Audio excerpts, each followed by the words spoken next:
మన ప్రభు అయిన యేసుక్రీస్తు పరిశుద్ధ నామములో ఈ పాడ్కాస్ట్ ద్వారా వాక్యం వింటున్న ప్రతి వారికి నా హృదయపూర్వకమైనటువంటి వందనాలు. యెషయా ప్రవచన గ్రంథం 55వ అధ్యాయము 3వ వచనం. చెవియొగ్గి నా యొద్దకు రండి, మీరు వినిన ఎడల మీరు బ్రతుకుదురు, నేను మీతో నిత్య నిబంధన చేసేదను, దావీదునకు చూపిన శాశ్వతమైన కృపను మీకు చూపుదును. చదివిన వాక్య భాగంలో ప్రభువు నా యొద్దకు రండి అని ఆయన బాహాటంగా ఆహ్వానాన్ని ఇస్తున్నాడు. ఆయన యొద్దకు వెళ్తే ఆయన చెప్తున్నారు, దావీదునకు నేను చూపిన శాశ్వతమైన కృపను మీకు చూపుతాను. కొంచెం కాలం ఉండేటువంటి కృప కాదు, నీ మట్టుకు ఉండే కృప కాదు, నీకు నీ కుటుంబమునకు మరియు శాశ్వత కాలం ఉండేటువంటి కృపను నేను నీ మీద చూపుతాను. ఎప్పుడు అంటే నీవు నా యొద్దకు వచ్చి నేను చెప్పే మాటలు వినిన ఎడల. ప్రభు సెలవిస్తున్నారు మనం ఆయన యొద్దకు రావాలని. ఆయన యొద్దకు వస్తే ఆయన శాశ్వతమైనటువంటి కృపను చూపుతానని మనకు సెలవిస్తూ మరొక విషయాన్ని ప్రభు గుర్తు చేస్తున్నారు. ప్రయాసపడి భారం మోసుకొనుచున్న సమస్త జనులరా నా యొద్దకు రండి, నేను మీకు విశ్రాంతిని కలుగచేతును. ఇక్కడ చూస్తే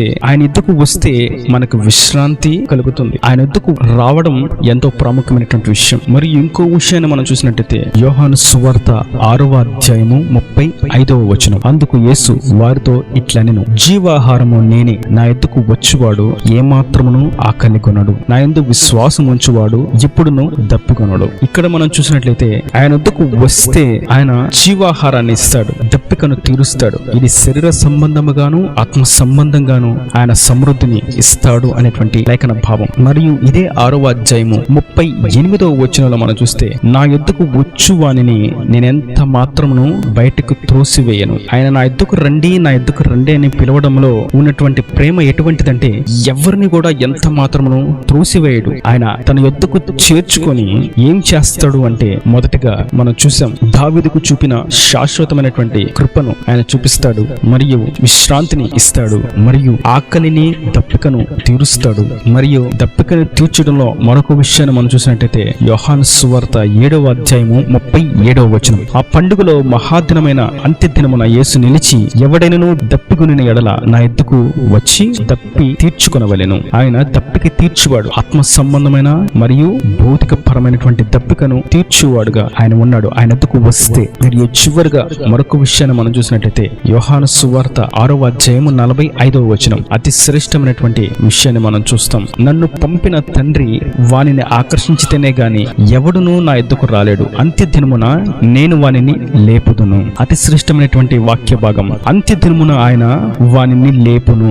ఎవరైతే ఆయన యొద్దకు వస్తారో వారికి ఏ భౌతిక పరమైనటువంటి అక్కరలు తీర్చడం మటుకు కాదు గాని వారి ఆత్మ నిత్యత్వములకు చేర్చబడినట్లుగా ఆయన రాజ్యంలో యుగాయుగములు ఉండినట్లుగా ఆయన చేస్తాడు. కృప సరిపోవట్లేదు, కృప కావాలని కోరుకుంటూ కృపను పొందుకోలేని వారుగా ఉంటే ఆయన యొద్దకు రావాలి. విశ్రాంతి లేక భారముతో నలిగిపోతూ ఇక్కట్ల మధ్య ఉంటే ఆయన యొద్దకు రావాలి. ఆకలి దప్పులతో పోషింపబడలేనటువంటి స్థితిలో ఉంటే ఆయన యొద్దకు రావాలి. చుట్టూ ఉన్నవారు బంధువులు, రక్త సంబంధులు, కట్టుకున్న భార్య, కట్టుకున్నటువంటి భర్త, కడుపును పుట్టినటువంటి బిడ్డలు త్రోసివేస్తూ ఉంటే ఆయన మిమ్మల్ని త్రోసివేయడు అని గుర్తించి ఆయన యొద్దకు రావాలి. మరియు ఆయన యొద్దకు వస్తే ఆయన అంత్యదినమున నిత్యత్వంలోకి నడిపిస్తాడు. విశ్రాంతి కొరకు ఎదురు చూసేవారు, సమృద్ధి కావాలని ఎదురు చూసేవారు, ఆకలి తీర్చబడాలని ఎదురు చూసేవారు, దప్పిక తీర్చబడాలని ఎదురు చూసేవారు 99% ఉన్నారు. మరియు ఎవరు చేర్చుకోలేని వారుగా తృణీకరింపబడుతూ త్రోసివేయబడుతూ ఎన్నికలేని వారుగా ఉన్నవారు కూడా అలాగే ఉన్నారు. కానీ నేను ప్రకటిస్తున్నటువంటి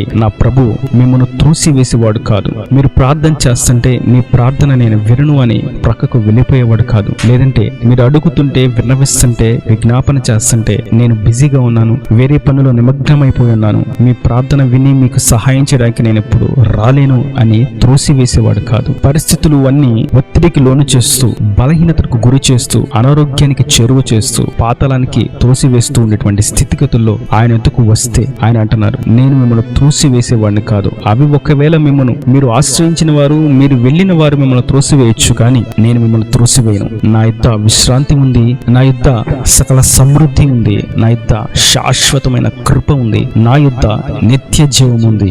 నా యొద్దకు మీరు రండి, నేను మీ యొద్దకు వస్తాను అని ప్రభు సెలవిస్తుండగా ఆయన యొద్దకు మనం చేర్చబడదాం. సమయాన్ని ఆయనకు అప్పగిద్దాం. ఆదివారం ఆరాధనకు ఆయన యొద్దకు వద్దాం. శనివారం మనల్ని మనం శుద్ధీకరించుకోవడానికి, ఆయన పాదాల చెంతకు చేర్చబడడానికి, హృదయ ఆలోచనలు మనస్సును సరిచేసుకోవడానికి ఆయన యొద్దకు వద్దాం. ప్రతిదినము ఆయన వాక్య వెలుగులో నడవడానికి వాక్యపు వెలుగు యొద్దకు వద్దాం. ప్రతిదినము ఆయన కృపలో నడవడానికి, క్షేమంగా ధైర్యంగా ఉండడానికి వేకువ జామున ప్రార్థనలో ఆయన ఎత్తుకు వద్దాం. శరీర సంబంధమైనటువంటి ఆకలి తీర్చబడ్డానికి, దప్పిక తీర్చబడ్డానికి వేకువ జామునే దిన ఆరంభంలోనే ఆత్మ సంబంధమైనటువంటి ఆహారమైనటువంటి వాక్యాన్ని తీసుకుందాం. ఆత్మ సంబంధమైనటువంటి పరిశుద్ధాత్మ శక్తిని నూతనంగా పొందుకుందాం. వీటిని పొందుకొని ఆయన రాజ్యానికి, నిత్య రాజ్యానికి, శాశ్వత రాజ్యానికి వారసులుగా మార్చబడదాం. ఆయన ఎద్దుకు వస్తే ఈ గొప్ప ఆశ్చర్య కార్యాలను, లోకములో ఉన్న వారు ఎవ్వరూ చేయలేనటువంటి భీకర కార్యాలను ఆయన మన కొరకు చేసి ముగించి ఆయన స్వరూపులకు మార్చి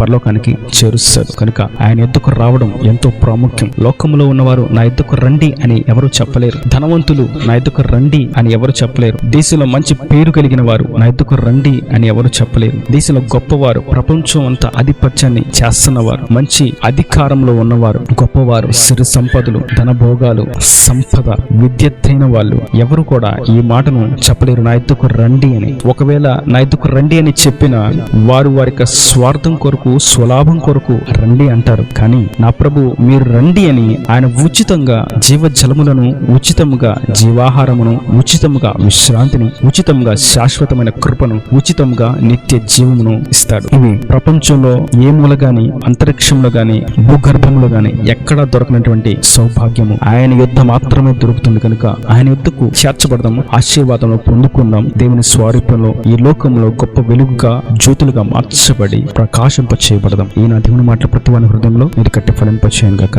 ఆమేన్. God bless you. తలలో నుంచి కన్నుల మూసటి మీ కొరకు చిన్న ప్రార్థన. ప్రేమ స్వరూపీకరణ కటాక్షంగా తండ్రి నా ప్రభు వాక్యను ప్రతి బిడ్డను జ్ఞాపకం చేసుకుని నిన్నటిగా దీవించండి, ఆశీర్వదించండి, నెమ్మదిని దయచేయండి, వర్ధింప చేయండి. నీ ఎద్దుకు వచ్చినట్లుగా వారి హృదయమును, మనస్సును మార్చండి, ఆకర్షించండి. విశ్రాంతిని, శాశ్వతమైనటువంటి కృపను వారికి అనుగ్రహించండి. ఆకలి తీర్చండి, దప్పికను తీర్చండి, మరియు వారికి నిత్య జీవమును అనుగ్రహించండి. వారిని మాట శ్రద్ధగా విని ఉండగా, నీతో తీర్మానం చేసుకుని ఉండగా, రక్షణ పొందుకొని నీకు సాక్షులుగా జీవించడానికి, అడుగు వేయడానికి ఇంకా వారి కృపను అనుగ్రహించి, సహాయం అనుగ్రహించి, సకల సమృద్ధిని దయచేసి, కొడువుల కొరతను తీసివేసి నిత్య రాజ్యానికి చేర్చుకోమని యేసు పరిశుద్ధ నామమున ప్రార్థించి వేడుకుంటున్నాను తండ్రి. ఆమేన్. ఆమేన్.